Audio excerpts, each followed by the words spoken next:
Hi friends, ಅವರೇಜ್ಗೆ ಸ್ವಾಗತ. ನೀವೆಲ್ಲರೂ ಚೆನ್ನಾಗಿದ್ದೀರ ಅಂದ್ಕೊಂಡಿದ್ದೀನಿ. ಇವತ್ತು ಕುಂಬಳಕಾಯಿ ಒಂದು ಪಲ್ಯ ಮಾಡ್ತಾಯಿದ್ದೀನಿ. ಪಲ್ಯ ಥರ ಗೊಜ್ಜುನೂ ಇರುತ್ತೆ. ಒಂದು 2 ಟೇಬಲ್ ಸ್ಪೂನ್ ಎಣ್ಣೆ ನೋಡಿ, ಸಾಸಿವೆ ಹಾಕ್ತಾಯಿದ್ದೀನಿ. ಈರುಳ್ಳಿ 2 ಹಸಿಮೆಣಸಿನಕಾಯಿ, 2 ಒಣಗಿದ ಮೆಣಸಿನಕಾಯಿ ಹಾಕಿದ್ದೀನಿ.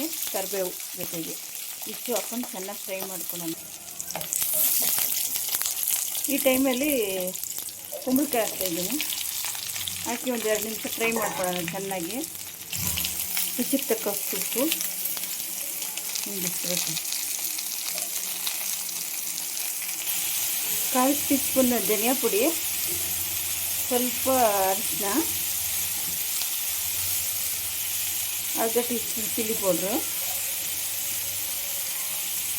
ಹಾಕಿ ಚೆನ್ನಾಗಿ ಮಿಕ್ಸ್ ಮಾಡಿ.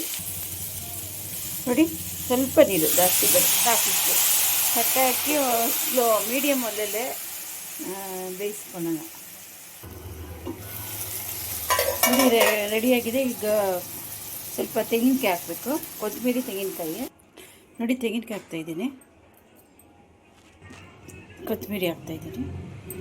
ಚೆನ್ನಾಗಿ ನೋಡಿ, ಚಪಾತಿ ಜೊತೆಗೆ ಅಷ್ಟೇ ಚೆನ್ನಾಗಿರುತ್ತೆ, ತುಂಬ ಟೇಸ್ಟಾಗಿರುತ್ತೆ. ನೀವು ಒಂದ್ಸರಿ ಟ್ರೈ ಮಾಡಿ, ಲೈಕ್ ಮಾಡಿ, ಶೇರ್ ಮಾಡಿ, ಸಬ್ಸ್ಕ್ರೈಬ್ ಮಾಡಿ.